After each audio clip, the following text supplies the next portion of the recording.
Em verdade te digo que, se alguém não nascer de novo, não pode ver o reino de Deus. João 3:3. Essas palavras de Jesus a Nicodemos ecoam através dos séculos como um trovão espiritual, lembrando-nos que a transformação que Deus requer não é cosmética, mas radical. George Whitefield, o grande pregador do avivamento do século XVIII, dizia com voz firme: a questão não é se você pertence a uma igreja, mas se Cristo nasceu em seu coração. Vivemos em dias de pressa, distrações e barulho. Muitos se aferram à forma externa da fé, frequentam cultos, conhecem hinos, recitam versículos, mas nunca experimentaram a poderosa obra interna do novo nascimento. É como uma árvore pintada de verde, por fora parece viva, mas por dentro está seca. Whitefield advertia que milhares vão à igreja e permanecem mortos em seus pecados, porque nunca foram vivificados pelo Espírito. A urgência é real. Não estamos falando de uma opção espiritual para os mais religiosos, mas de uma exigência divina para todo ser humano. Sem nascer de novo, sem uma obra sobrenatural do Espírito Santo que transforme o coração de pedra em coração de carne, não há entrada no reino de Deus. Esse não é um capricho teológico, mas uma verdade absoluta, proclamada pelo próprio Filho de Deus e repetida pelos pregadores fiéis ao longo da história. No entanto, muitos templos hoje suavizam essa mensagem. Trocam a necessidade de arrependimento pela promessa de bem-estar, substituem o chamado à santidade por um evangelho diluído de autoajuda. Whitefield enfrentou a mesma resistência em seu tempo. Em praças, campos e ruas, ele anunciava que o problema do homem não estava apenas em seus atos, mas na sua natureza, e somente o Espírito de Deus poderia regenerar essa natureza caída. Essa verdade é desconfortável, porque expõe nossa incapacidade de salvar a nós mesmos. Ela nos chama a abandonar a confiança em rituais, tradições e méritos pessoais, para nos lançarmos completamente à graça de Cristo. Mas é justamente nesse ponto de rendição que começa a vida verdadeira. Hoje, assim como nos dias de Whitefield, Deus continua chamando homens e mulheres a despertarem do sono espiritual. A pergunta que fica diante de você é simples e eterna: você já nasceu de novo? No que vamos explorar a seguir, veremos por que essa mensagem, tão central para Jesus e para Whitefield, é mais urgente do que nunca. Vamos olhar para o estado atual da igreja e da fé, e entender o que está em jogo quando essa verdade é esquecida. Nos últimos anos, temos visto uma transformação silenciosa e perigosa acontecer no seio da igreja. Ela não é marcada por perseguições declaradas ou por decretos governamentais que proíbem a pregação da palavra, mas por algo muito mais sutil e, por isso mesmo, mais letal: a diluição do Evangelho. Aquilo que Jesus proclamou com clareza e que George Whitefield repetiu com poder, a necessidade absoluta do novo nascimento, tem sido suavizado, distorcido ou, em alguns casos, completamente esquecido. Vivemos em um tempo em que a mensagem central da fé cristã é frequentemente substituída por slogans motivacionais, promessas de prosperidade financeira e terapias de autoaperfeiçoamento. Muitos púlpitos, antes inflamados pela pregação sobre arrependimento e santidade, agora se tornaram plataformas de entretenimento religioso. Isso não é apenas uma mudança de estilo, é uma mudança de essência. Pois quando a mensagem do novo nascimento é colocada de lado, toda a estrutura do cristianismo colapsa. George Whitefield, no século XVIII, enfrentou algo semelhante. A Igreja da Inglaterra estava, em grande parte, adormecida espiritualmente. Os cultos eram formais, as orações eram repetidas mecanicamente, e a vida cristã havia se tornado um ritual vazio. Whitefield via multidões que se consideravam cristãs simplesmente por terem sido batizadas na infância ou por participarem ocasionalmente das cerimônias religiosas. Ele sabia, porém, que sem a regeneração do coração pelo Espírito Santo, tais práticas eram como vestir um cadáver com roupas novas. O cenário atual não é diferente. Milhões de pessoas carregam o nome de cristãos, mas suas vidas mostram pouco ou nenhum sinal de transformação espiritual. Falam sobre Deus, mas não o conhecem pessoalmente. Frequentam templos, mas não experimentam a presença viva de Cristo. Cantam hinos, mas suas mentes estão voltadas para as preocupações mundanas. Essa desconexão entre a forma e a substância é o grande problema do nosso tempo. Há, ainda, uma pressão cultural que incentiva líderes religiosos a suavizar o discurso. Vivemos na era da tolerância mal compreendida, em que qualquer afirmação absoluta é vista como ofensiva. Pregações que confrontam o pecado são rapidamente rotuladas como extremistas ou retrógradas. Em vez de proclamar com ousadia que é necessário nascer de novo, muitos preferem falar sobre realizar seu potencial ou alcançar seus sonhos. Essa troca de prioridades tem consequências eternas. Wittefield, apesar das críticas ferozes que recebia, nunca deixou de pregar a mensagem do novo nascimento. Ele entendia que não havia evangelho verdadeiro sem a regeneração espiritual. Em uma de suas mensagens, declarou: "O que vale frequentar a igreja? Participar dos sacramentos e fazer obras de caridade, se o coração continua morto para Deus?" Essa pergunta ainda ecoa, e talvez mais alta do que nunca. Por que o cristianismo cultural, aquela religião herdada, de nome, mas sem vida, se tornou a norma em muitas nações? A superficialidade espiritual tem produzido igrejas lotadas, mas fracas. Comunidades com eventos bem organizados, mas com pouco poder de transformação. Pessoas que conhecem versículos decorados, mas que não demonstram frutos do Espírito em sua conduta. A Bíblia é clara. Pelos seus frutos os conhecereis, Mateus 7:16.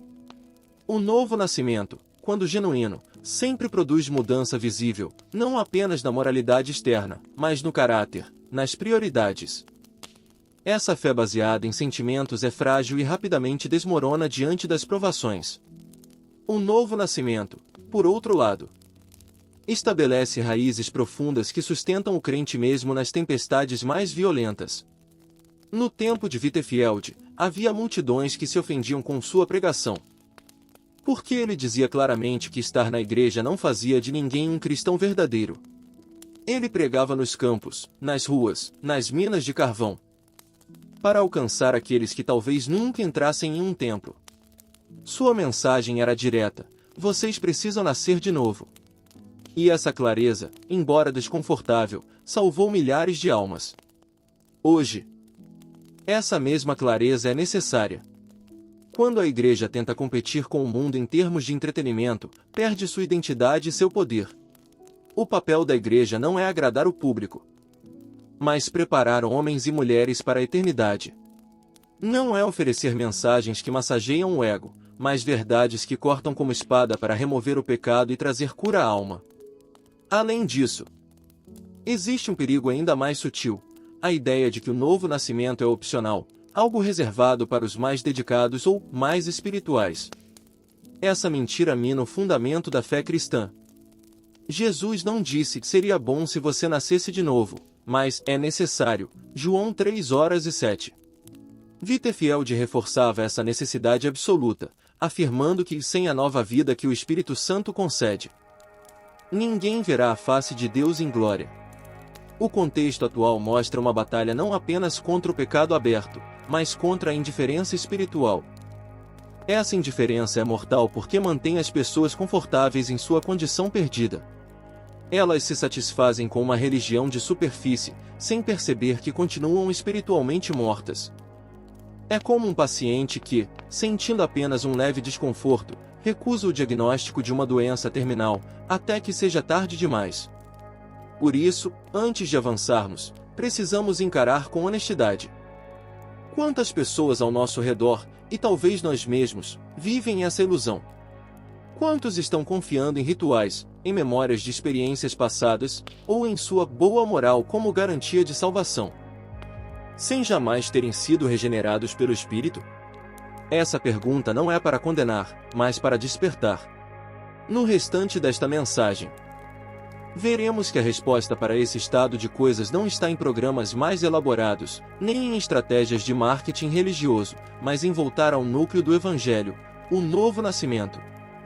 Assim como no tempo de Wittefield, essa é a única esperança para a igreja e para o mundo. E se essa mensagem incomoda, Talvez seja porque o Espírito Santo está começando a quebrar o solo endurecido do nosso coração. Não fuja desse incômodo. É o início da obra divina. No coração do Evangelho está uma conversa noturna, registrada em João 3, entre Jesus e um homem chamado Nicodemos. Ele era fariseu, membro do Sinédrio, mestre respeitado em Israel, conhecia a lei, os profetas e as tradições religiosas como poucos. Ainda assim, Jesus olha para ele e declara sem rodeios: em verdade te digo que, se alguém não nascer de novo, não pode ver o reino de Deus. João 3:3. Essa afirmação não é simbólica ou opcional. É um decreto divino. Jesus não fala de reformar a vida, de melhorar hábitos ou de acrescentar práticas religiosas. Ele fala de nascer de novo, de uma obra espiritual tão radical que só pode ser comparada ao próprio início da existência. Nicodemos, confuso, pergunta como isso seria possível. Pode, porventura, voltar ao ventre materno e nascer outra vez? João 3:4. Jesus então esclarece: quem não nascer da água e do Espírito não pode entrar no reino de Deus. João 3:5. George Whitefield construiu seu ministério sobre essa passagem. Ele pregou centenas de sermões com base nesse texto, repetindo tantas vezes que foi questionado: por que você sempre prega que é necessário nascer de novo? Sua resposta foi simples e cortante: porque é necessário nascer de novo. Para Whitefield, esse era o ponto de partida e a linha divisória entre a vida e a morte espirituais. O novo nascimento, segundo a Bíblia, é uma obra monergística, feita exclusivamente por Deus, pelo poder do Espírito Santo. O apóstolo Paulo, em Tito 3:5, diz que fomos salvos não por obras de justiça praticadas por nós, mas segundo a sua misericórdia, mediante o lavar regenerador e renovador do Espírito Santo. Isso significa que nenhuma quantidade de moralidade, disciplina ou religiosidade pode produzir essa nova vida. Ela vem de cima. Como disse Jesus: o vento sopra onde quer, ouves a sua voz, mas não sabes de onde vem, nem para onde vai. Assim é todo aquele que é nascido do Espírito. João 3:8. Whitefield enfatizava que esse nascimento não era uma mera decisão humana ou um sentimento momentâneo. Ele denunciava a ideia de que a fé poderia ser reduzida a levantar a mão em um culto ou repetir uma oração mecânica. Para ele, a regeneração era uma mudança sobrenatural no coração, operada pelo Espírito, que inevitavelmente se manifestaria em arrependimento, fé viva e obediência amorosa.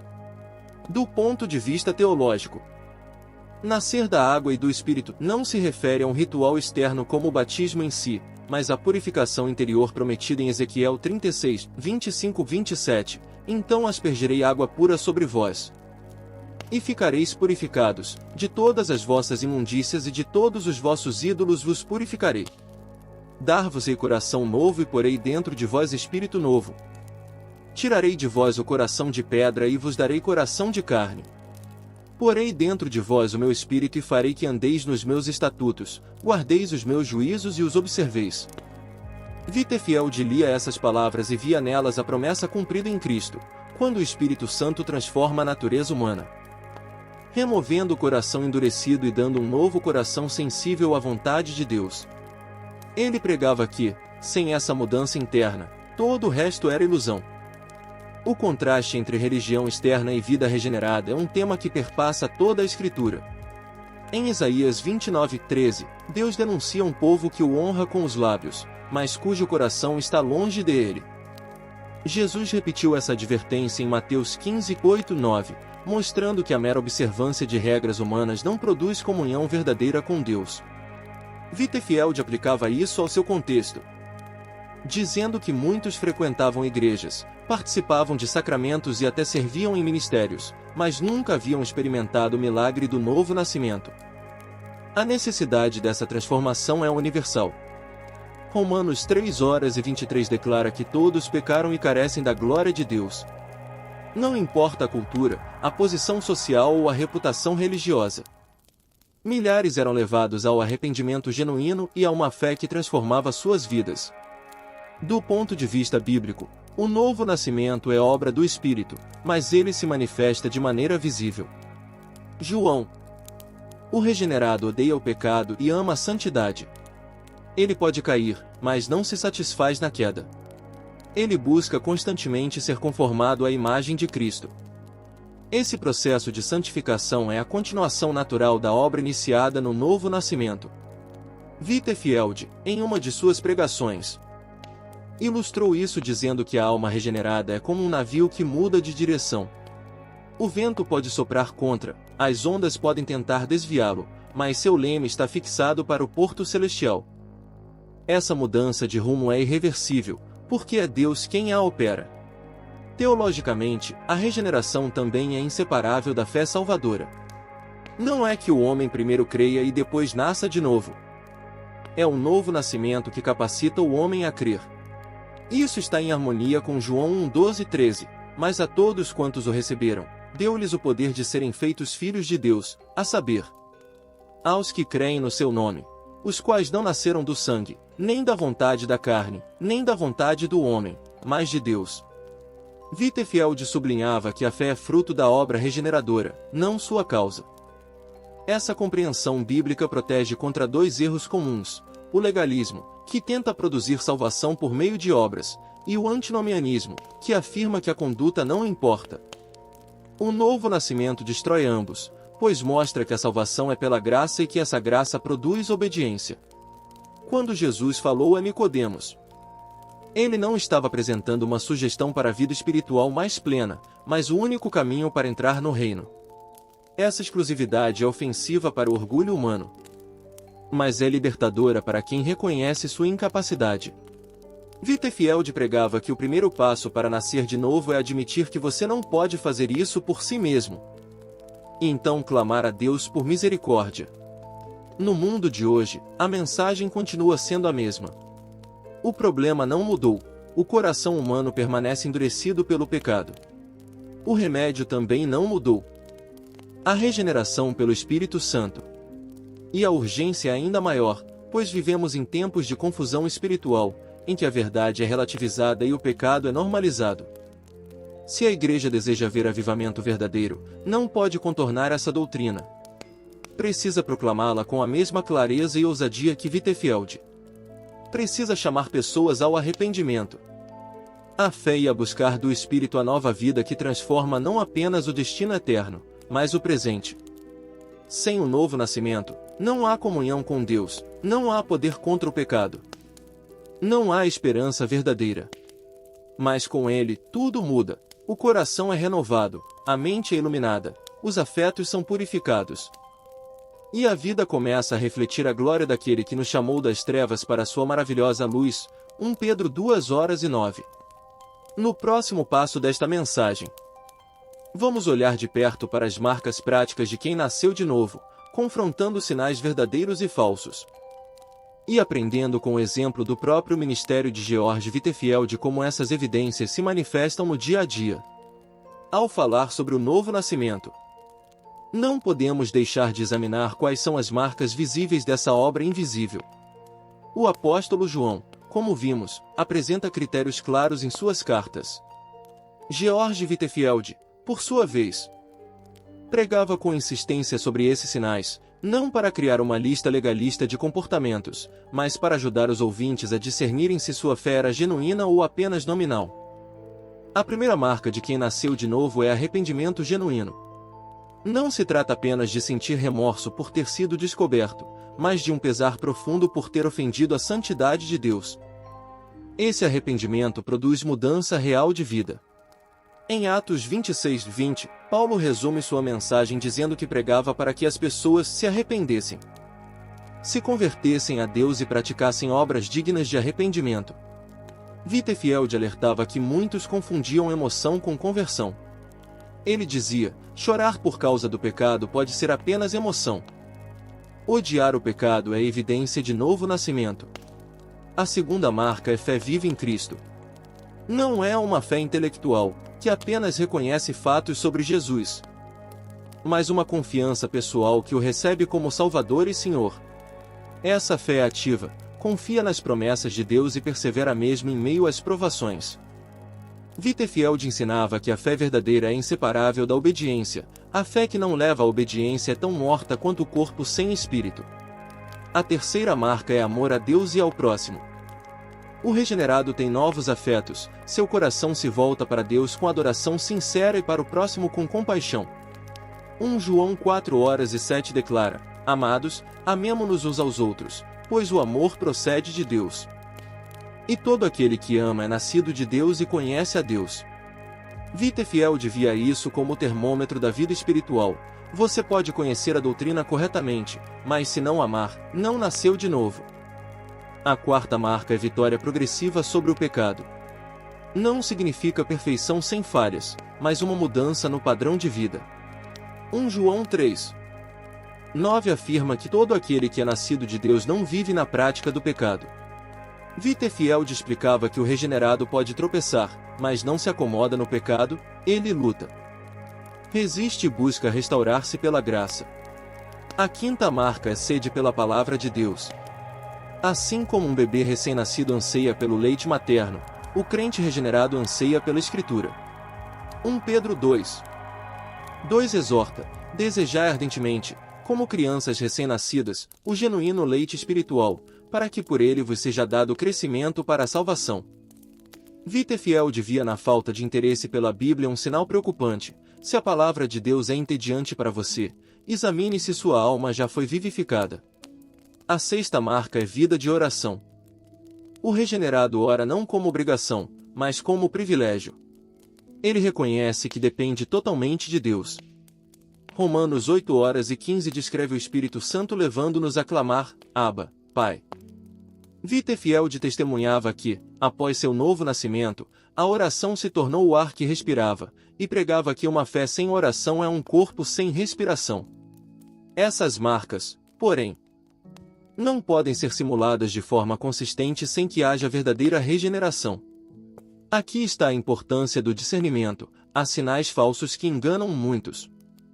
Wittefield falava sobre o cristianismo de fachada, em que a pessoa adota costumes religiosos, usa a linguagem certa, participa das atividades da igreja, mas seu coração não foi transformado. Ele alertava contra confiar em rituais externos, como o batismo, confirmação ou participação na ceia, como garantias automáticas de salvação. Outro sinal falso que ele combatia era a fé baseada apenas em experiências emocionais. Ele reconhecia que encontros com Deus podem ser acompanhados de emoção intensa. Mas dizia que a prova da regeneração está na perseverança e nos frutos, não no momento inicial. Há também a ilusão de confundir conhecimento bíblico com vida espiritual. Wittefield conhecia pessoas capazes de citar capítulos inteiros da Escritura, mas cuja vida era marcada por orgulho, falta de perdão e mundanismo. Ele lembrava que Satanás conhece a Bíblia melhor que qualquer humano, mas não é salvo. Essas advertências eram acompanhadas de exemplos vívidos. Wittefield frequentemente narrava conversões verdadeiras que transformaram pessoas completamente, bêbados que se tornaram pregadores, blasfemos que passaram a exaltar a Cristo, famílias destruídas que foram restauradas pelo Evangelho. Ele também citava casos de pessoas respeitáveis aos olhos da sociedade, mas que, ao ouvirem a mensagem do novo nascimento, perceberam que estavam espiritualmente mortas e se renderam a Cristo. No contexto histórico de seu ministério, Wittefield pregava em campos, ruas e minas. Muitas vezes para ouvintes que nunca tinham entrado numa igreja. Ali, sem o formalismo e a liturgia, a palavra era recebida de forma crua e direta. Ele relatava ver lágrimas correndo pelos rostos cobertos de carvão dos mineiros, enquanto o Espírito Santo quebrava corações endurecidos. Hoje, precisamos do mesmo confronto. As marcas do novo nascimento não mudaram. O Espírito continua operando da mesma forma, e os sinais genuínos continuam sendo os mesmos. A diferença é que, em nosso tempo, a ilusão pode ser ainda mais sutil, pois há uma cultura cristã que permite viver décadas dentro da igreja sem nunca ter experimentado a vida nova. Ao examinar essas marcas, é vital lembrar que não as produzimos para sermos salvos, elas são o resultado de termos sido salvos. Efésios 2:10 afirma que somos feitura dele, criados em Cristo Jesus para boas obras, as quais Deus de antemão preparou para que andássemos nelas. Assim, o teste verdadeiro não é: eu já fiz uma oração, ou eu já fui batizado? O teste é: minha vida tem evidências contínuas de transformação pela graça de Deus? Wittefield insistia que essa autoavaliação deveria ser feita com seriedade, pois a eternidade está em jogo. Ele dizia: se você errar aqui, erra para sempre. Essa frase ecoa como um chamado urgente para não adiar a resposta ao convite divino. No próximo segmento desta sessão, exploraremos mais profundamente como essas marcas se desenvolvem ao longo do tempo, como lidar com as dúvidas que surgem, e como a perseverança na fé é um dos sinais mais poderosos de que o novo nascimento é real. Também veremos como o exemplo do próprio Wittefield ilustra a conexão entre vida regenerada e impacto transformador na sociedade. Quando pensamos no desenvolvimento dessas marcas do novo nascimento, precisamos entender que elas não surgem todas em sua plenitude no instante da regeneração. Elas são sementes plantadas pelo Espírito, que crescem ao longo da vida cristã. George Wittefield comparava esse processo ao crescimento de uma criança. No momento do novo nascimento, o crente é como um bebê espiritual, ele precisa ser nutrido, protegido e guiado até alcançar a maturidade. Um exemplo claro dessa progressão é a perseverança. Ela não se manifesta apenas em momentos de entusiasmo, mas na constância ao longo dos anos. Mesmo nas estações de aridez espiritual, Jesus ilustrou isso na parábola do semeador, Mateus 13. A semente que caiu em solo rochoso germinou rapidamente, mas murchou porque não tinha raiz. Por outro lado, a semente em boa terra produziu fruto com perseverança. Wittefield usava essa parábola para advertir contra conversões superficiais, enfatizando que a prova do novo nascimento está em permanecer firme até o fim, Mateus 24:13. Outro aspecto é o crescimento no amor e na humildade. O regenerado aprende, muitas vezes por meio de provações, a amar mais profundamente e a depender menos de si mesmo. Wittefield dizia que o mesmo Deus que nos dá nova vida se encarrega de nos esvaziar de nós mesmos, para que Cristo seja tudo em nós. Isso significa que as circunstâncias difíceis, longe de contradizer a obra do Espírito, são frequentemente usadas para lapidar o caráter do crente. A sensibilidade ao pecado também aumenta com o tempo. Paradoxalmente, quanto mais maduro espiritualmente, mais o cristão percebe sua necessidade da graça. O apóstolo Paulo, no início de seu ministério, se descreveu como o menor dos apóstolos, 1 Coríntios 15:9. Mais tarde, chamou-se de o menor de todos os santos, Efésios 3:8. E, no fim da vida, afirmou ser o principal dos pecadores, 1 Timóteo 1:15. Esse crescimento em humildade é evidência de que a obra regeneradora está ativa. Wittefield também observava que a vida regenerada tem impacto comunitário. O novo nascimento não transforma apenas o indivíduo, ele transborda para a família, a igreja e a sociedade. Ele relatou inúmeros casos em que comunidades inteiras mudaram de conduta após a conversão de alguns líderes locais. Tavernas fecharam, disputas cessaram e famílias reconciliadas se tornaram testemunho vivo do poder do Evangelho. Outro ponto importante é a capacidade de discernir a verdade. 1 João 2:20 diz: vós possuís unção que vem do Santo, e todos tendes conhecimento. Essa unção não significa onisciência, mas habilidade dada pelo Espírito para distinguir o verdadeiro do falso. Em tempos de confusão doutrinária, esse discernimento é vital. Wittefield alertava contra evangelhos falsos que prometem salvação sem arrependimento ou céu sem cruz. O regenerado, guiado pelo Espírito e pela palavra, rejeita tais mensagens e se apega à verdade. A vida regenerada também se expressa em serviço voluntário e alegre. Não se trata de cumprir obrigações para ganhar mérito, mas de servir por gratidão. Efésios 2:10 lembra que fomos criados para boas obras. Wittefield via isso claramente. Os convertidos verdadeiros procuravam maneiras de servir aos pobres, visitar enfermos, sustentar missionários e contribuir para a expansão do reino. No entanto, o caminho não é isento de lutas. O regenerado ainda enfrenta tentações, desânimo e períodos de prova. Aqui entra a importância da comunhão dos santos. Wittefield encorajava novos convertidos a se unirem a comunidades onde a palavra fosse pregada com fidelidade e onde houvesse discipulado mútuo. Ele sabia que o isolamento enfraquece e que a caminhada cristã é fortalecida no corpo de Cristo. Outro sinal de maturidade é o desejo de santidade em todas as áreas da vida. Hebreus 12:14 declara que sem santificação ninguém verá o Senhor. O regenerado não compartimentaliza sua fé, ela afeta seu trabalho, suas finanças, seus relacionamentos e seu lazer. Wittefield denunciava a incoerência de cristãos que pareciam devotos no domingo, mas viviam como o mundo nos outros dias. Para ele, isso era evidência de que o novo nascimento não havia ocorrido de fato. A resiliência na missão também é uma marca. O regenerado sente peso pelas almas perdidas e busca oportunidades para compartilhar o Evangelho. Esse zelo missionário não se limita a pregadores, qualquer crente pode e deve testemunhar. Wittefield dizia que cada novo convertido é um missionário em potencial, pois a alegria da salvação naturalmente leva à proclamação. É importante enfatizar que todas essas marcas são fruto da graça e não motivo de orgulho. Wittefield advertia contra o farisaísmo espiritual, no qual o crente começa a se gloriar nas próprias obras. Ele lembrava constantemente que até mesmo nossos melhores atos precisam do sangue de Cristo para serem aceitos por Deus. À medida que essas marcas se desenvolvem, elas também são provadas.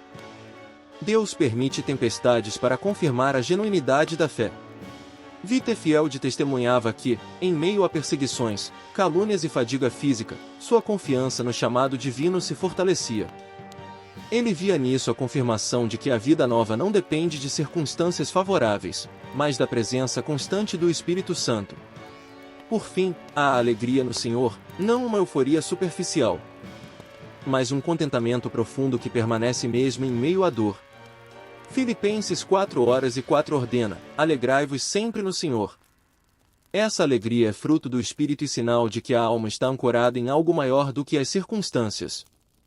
Wittefield via essa alegria nos rostos daqueles que, embora pobres ou doentes, irradiavam paz e esperança porque haviam nascido de novo. Ao olharmos para todas essas marcas, arrependimento genuíno, fé viva, amor, vitória sobre o pecado, sede pela palavra, vida de oração, perseverança, humildade, impacto comunitário, discernimento, serviço, santidade, zelo missionário e alegria, percebemos que elas formam um retrato coerente da vida regenerada. Não são perfeitas em nós, mas estão presentes e crescendo. O desafio para nós, assim como para os ouvintes de Wittefield, é examinarmos honestamente nossas vidas. O apóstolo Paulo exorta em 2 Coríntios 13:5, examinai-vos a vós mesmos se realmente estáis na fé, provai-vos a vós mesmos. Essa autoavaliação, iluminada pelo Espírito e pela Palavra, nos livra da ilusão e nos conduz à realidade. Se, ao fazer esse exame, percebemos que essas marcas estão ausentes ou enfraquecidas, não devemos nos desesperar, mas buscar a Deus em arrependimento e fé, clamando para que Ele opere em nós o milagre do novo nascimento ou reavive a obra já iniciada. Wittefield cria firmemente que Deus é poderoso para regenerar o mais endurecido dos corações e restaurar o crente que se esfriou. Com isso, encerramos a exposição das marcas do novo nascimento e a distinção entre sinais verdadeiros e falsos. No próximo passo, vamos considerar as consequências graves e eternas de negligenciar essa obra indispensável do Espírito, e por que a rejeição dessa verdade é a tragédia suprema para qualquer alma. Ao chegarmos a este ponto, torna-se inevitável confrontar a realidade: se o novo nascimento é absolutamente necessário para ver o reino de Deus, então rejeitar ou negligenciar essa obra é a mais grave de todas as tragédias espirituais. George Wittefield pregava isso com lágrimas nos olhos, afirmando: a perda de uma alma é a perda infinita. Não se trata de uma advertência exagerada, trata-se de uma declaração bíblica clara.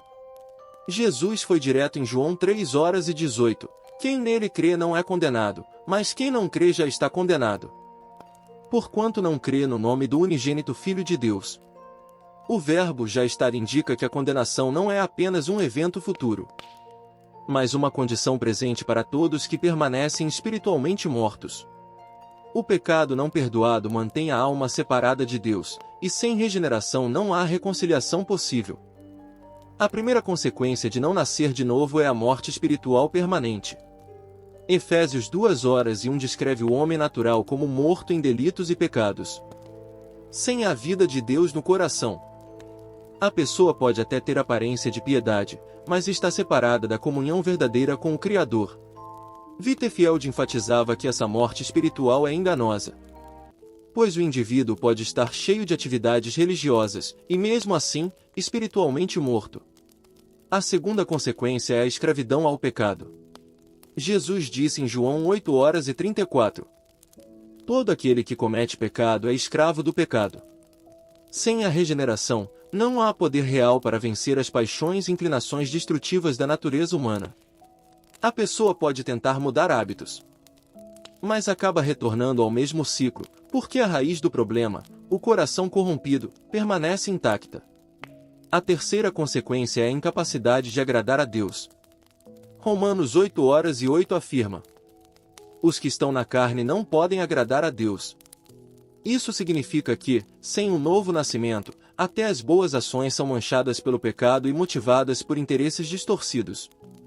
Wittefield dizia: a virtude sem Cristo é apenas orgulho disfarçado.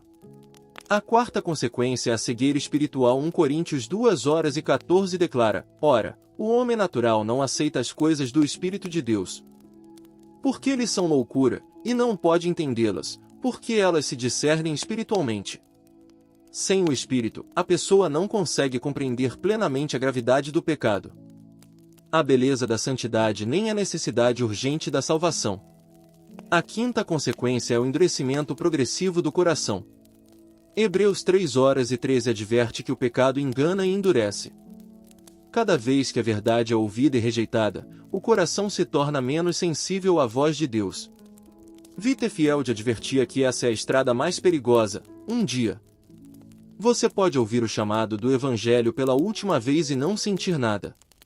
Essas consequências já são terríveis nesta vida, mas culminam na mais grave de todas, a separação eterna de Deus. Apocalipse 20:15 é inequívoco, e, se alguém não foi achado inscrito no livro da vida, esse foi lançado para dentro do lago de fogo. Jesus descreveu esse estado como trevas exteriores, onde há choro e ranger de dentes. Mateus 25:30. Wittefield pregava sobre o inferno não com frieza, mas com compaixão. Consciente de que falar a verdade sobre o destino eterno dos não regenerados era um ato de amor. Ele dizia: não posso suportar a ideia de que vocês passem a eternidade separados de Cristo. Por isso clamo, é necessário nascer de novo. Além das consequências eternas, há também perdas temporais significativas. A ausência do novo nascimento rouba a verdadeira paz, pois a consciência continua inquieta. Isaías 57:21 declara: os ímpios não têm paz, diz o meu Deus. Muitos tentam preencher esse vazio com distrações, relacionamentos, conquistas ou prazeres, mas nada satisfaz. Outra perda é a ausência de propósito verdadeiro. Sem a vida de Deus, a existência se limita ao aqui e agora, e o sentido último se perde. Wittefield lembrava que o homem foi criado para a glória de Deus, e viver fora desse propósito é viver aquém da sua razão de ser. Também há o risco de autoengano religioso. Esse talvez seja o mais comum entre frequentadores de igrejas. Jesus alertou em Mateus 7:21-23 que muitos dirão Senhor, Senhor, e apresentarão obras religiosas, mas ouvirão: nunca vos conheci. Apartai-vos de mim. Isso mostra que o critério de aceitação não é atividade religiosa, mas relacionamento vivo com Cristo, fruto do novo nascimento. Wittefield enfrentava oposição ao pregar essas verdades. Alguns diziam que ele assustava as pessoas desnecessariamente. Sua resposta era simples: se um prédio está pegando fogo e as pessoas dormem, o mais amoroso é gritar e acordá-las. Ele cria que esconder as consequências eternas era negligência espiritual grave. O peso dessa advertência deve nos levar a duas respostas: temor santo e urgência missionária. Temor santo porque estamos lidando com verdades eternas, urgência missionária porque sabemos que sem o novo nascimento ninguém verá o Senhor.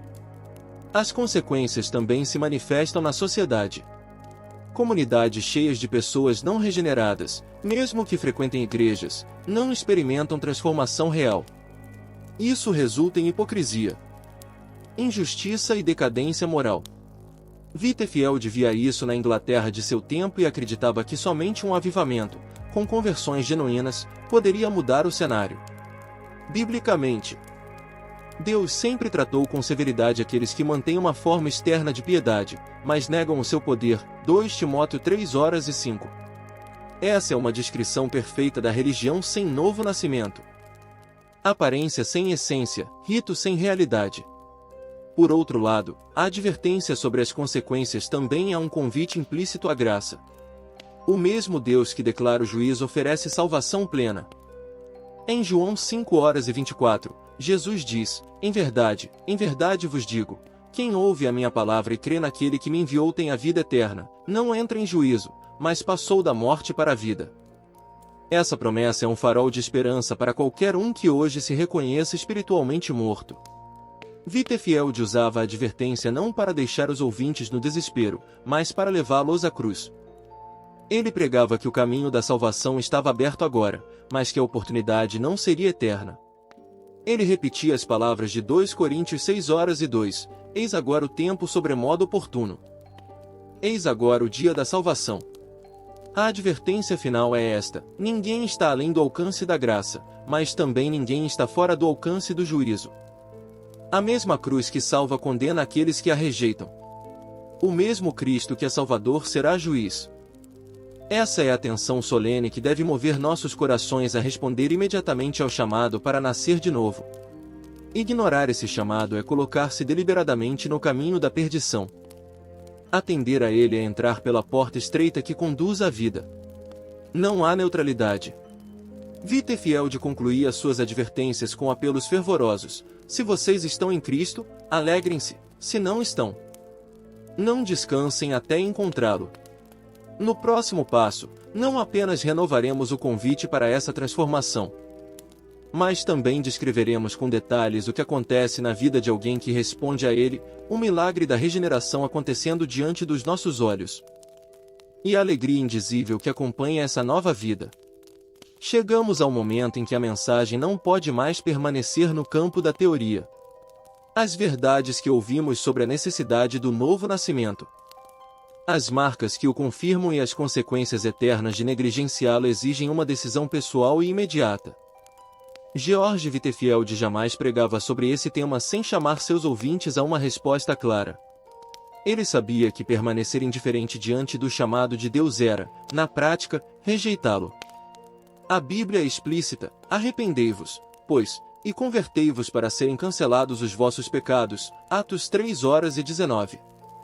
O convite divino é para todo aquele que ouve, independentemente de sua condição atual. Não importa se você é membro antigo de uma igreja ou alguém que raramente participou de um culto. Não importa se sua vida exterior parece moral ou se está marcada por escândalos, sem um novo nascimento, todos igualmente carecemos da vida de Deus em nós. O primeiro passo para responder a esse chamado é reconhecer sua condição. Jesus disse: os sãos não precisam de médico, e sim os doentes. Não vim chamar justos, e sim pecadores. Ao arrependimento, Marcos 2:17. Admitir que estamos espiritualmente doentes é o início da cura. Whitefield insistia que ninguém buscaria nascer de novo enquanto ainda acreditasse que pode salvar a si mesmo. O segundo passo é arrepender-se, uma mudança de mente e coração que leva a abandonar o pecado e se voltar para Deus. Esse arrependimento não é apenas tristeza pelo passado, mas a decisão consciente de romper com tudo que ofende ao Senhor. É como mudar de direção em uma estrada, deixando para trás o caminho da perdição e entrando no caminho da vida. O terceiro passo é crer em Jesus Cristo como único Salvador e Senhor. Essa fé não é apenas aceitar fatos históricos sobre ele, mas entregar a vida completamente, confiando que sua morte e ressurreição são suficientes para perdoar seus pecados e dar-lhe nova vida. João 1:12 declara: mas a todos quantos o receberam, Deu-lhes o poder de serem feitos filhos de Deus, a saber, aos que creem no seu nome. O quarto passo é render-se ao Espírito Santo. O novo nascimento é obra dele, portanto, é preciso abrir o coração para que ele opere. Isso significa abandonar o controle, parar de resistir e permitir que Deus transforme suas prioridades, desejos e caráter. Wittefield lembrava que o Espírito Santo é um hóspede que só habita onde é recebido de todo o coração. Esse convite não é para amanhã. É para agora. 2 Coríntios 6:2 afirma: Eis agora o tempo sobremodo oportuno, eis agora o dia da salvação. Adiar é correr um risco eterno. Muitos já ouviram o Evangelho diversas vezes, mas sempre deixaram para depois, e esse depois nunca chegou. Talvez você pergunte: como saberei se nasci de novo? A resposta está nas marcas que estudamos: arrependimento genuíno, fé viva, amor a Deus e ao próximo, vitória progressiva sobre o pecado, sede pela palavra, vida de oração, perseverança, humildade, impacto na comunidade, discernimento espiritual, serviço, santidade, zelo missionário e alegria no Senhor. Essas evidências começam a surgir e se fortalecer à medida que o Espírito Santo trabalha em sua vida. Wittefield, em seus apelos, muitas vezes descrevia o momento da rendição como atravessar uma porta estreita. Ele dizia: você não pode levar consigo o fardo do pecado, o orgulho, a incredulidade. É preciso deixá-los para trás para entrar. Essa imagem nos lembra que a conversão verdadeira envolve renúncia e entrega total. Se neste momento o Espírito Santo está tocando o seu coração, não endureça. Abra-se em oração sincera. Reconheça diante de Deus que você precisa nascer de novo. Peça que Ele limpe seu coração, perdoe seus pecados e lhe dê a vida nova prometida em Cristo. Entregue cada área de sua vida a Ele, seu passado, presente e futuro. Para muitos, esse momento é acompanhado por lágrimas, para outros por um profundo senso de paz. Mas o mais importante não são as emoções, e sim a decisão firme de confiar em Cristo e segui-lo. Essa decisão, selada pelo Espírito, marca o início de uma caminhada que se estenderá por toda a eternidade. E lembre-se, esse convite não termina aqui. Cada dia é um chamado para viver em novidade de vida. O mesmo Evangelho que nos salva também nos sustenta. Precisamos continuar a cultivar comunhão com Deus, crescer na obediência e depender da graça diariamente. Wittefield enfatizava que o novo nascimento é o começo, não o fim. Hoje, você está diante de 2 caminhos, o da vida e o da morte, o da comunhão com Deus e o da separação eterna. Como disse Josué ao povo de Israel: escolhei, hoje, a quem a vez de servir. Josué 24:15. Não existe neutralidade. Permanecer indeciso é, na prática, escolher contra Cristo. Portanto, venha a Ele agora. Não espere estar melhor ou mais preparado. Venha como está, porque é Ele quem o transformará. O sangue de Jesus é suficiente para limpar todo o pecado. E o poder do Espírito é suficiente para fazer novas todas as coisas em sua vida. Aceitar este convite é entrar em uma jornada gloriosa, caminhar com Deus, experimentar sua presença, ser moldado à imagem de Cristo e, um dia, vê-lo face a face. Recusá-lo é escolher permanecer morto espiritualmente e enfrentar sozinho o peso do juízo eterno. Como Wittefield costumava clamar ao encerrar suas pregações: ó pecador, você nascerá de novo hoje. O céu observa, o inferno treme, e Cristo abre os braços. Não o rejeite. No próximo e último passo desta mensagem, vamos resumir tudo o que vimos, reforçar a urgência e deixar um apelo final para que você, e todos que ouvirem, respondam com fé e obediência ao chamado do Salvador.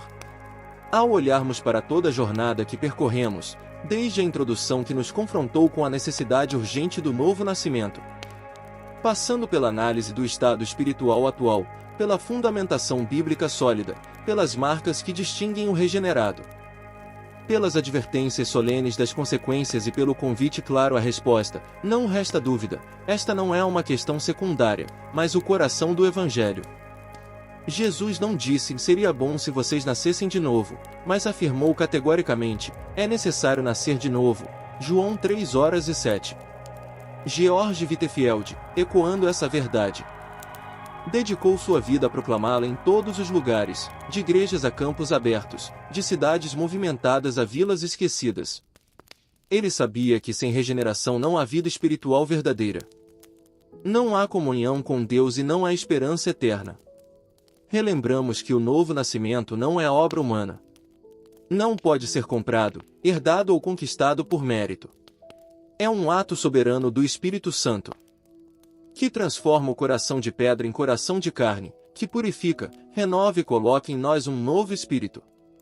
Essa obra, porém, exige uma resposta, arrependimento genuíno e fé viva em Jesus Cristo. Vimos também que a vida regenerada se manifesta em frutos claros, arrependimento, fé, amor, vitória sobre o pecado, sede pela palavra, vida de oração, perseverança, humildade, serviço, santidade e alegria. Essas marcas não são perfeitas em nós, mas são reais e crescentes, sinalizando que a semente da nova vida está viva e ativa. Por outro lado, ignorar ou adiar essa obra traz consequências eternas, morte espiritual, escravidão ao pecado, incapacidade de agradar a Deus, cegueira espiritual, endurecimento do coração e, finalmente, separação eterna. Não há neutralidade. Quem não está em Cristo já está, segundo as Escrituras, sob condenação. Mas a boa notícia é que hoje, aqui e agora, o convite de Deus permanece aberto. Eis agora o tempo sobremodo oportuno, eis agora o dia da salvação, 2 Coríntios 6:2. Se você ainda não nasceu de novo, ou se não tem certeza dessa realidade, clame ao Senhor com sinceridade. Confesse seus pecados, renda-se completamente a Cristo e peça ao Espírito Santo que faça em você a obra que só Ele pode fazer. Se você já nasceu de novo, viva de modo digno dessa nova vida. Cultive comunhão diária com Deus, sirva ao próximo, proclame o Evangelho e persevere até o fim. Não guarde para si a mensagem que salva, compartilhe-a com familiares, amigos e todos que Deus colocar em seu caminho. Este é o momento de agir. Não permita que a indiferença, o orgulho ou o medo o impeçam de responder. Lembre-se das palavras de Whitefield. Se você está em Cristo, alegre-se. Se não está, não descanse até encontrá-lo. Se esta mensagem tocou seu coração, não a deixe morrer aqui. Ore, busque, compartilhe. Inscreva-se para continuar recebendo a palavra, envie este conteúdo a alguém que precisa ouvi-lo, e junte-se a nós nesta missão de proclamar o Evangelho puro, chamando todos, em todos os lugares, a nascer de novo para a glória de Deus.